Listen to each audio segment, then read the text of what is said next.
আসসালামু আলাইকুম। আশা করি সবাই ভালো আছেন। আলহামদুলিল্লাহ আমরাও ভালো আছি। তো আজকে আপনাদের সাথে শেয়ার করবো এই তো ডাল ভুনা করে ফেলেছি। ডাল ভুনাটা আর কি ভিডিও করব তার জন্য করিনি। আর হচ্ছে ডিম ভুনা। আর এই তো বাসার পাশ থেকে কলমি শাক তুলেছি, কলমি শাক রান্না করব।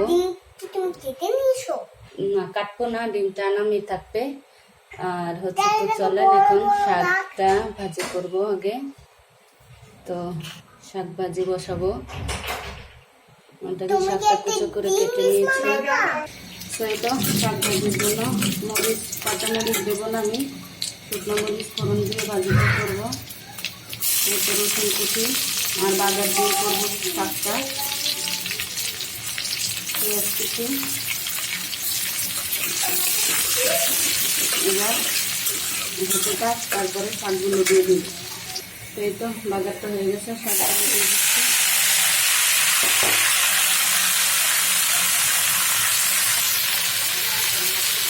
লবণটা দিয়ে দিচ্ছি, আর কিছু দিতে হবে না, এর মধ্যে শাকগুলো হবে।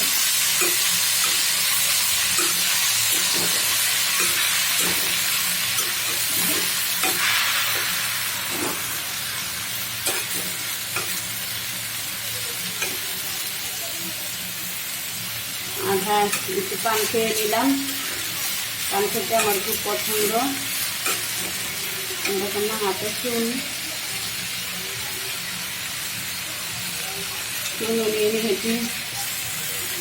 তো হতে থাক শাকগুলো। তো দেখেন পানি খেয়েছে, সামান্য পরিমাণ পানি কাটার সময় দিয়ে রেখেছিলাম ডাটাগুলো সিদ্ধ হওয়ার জন্য।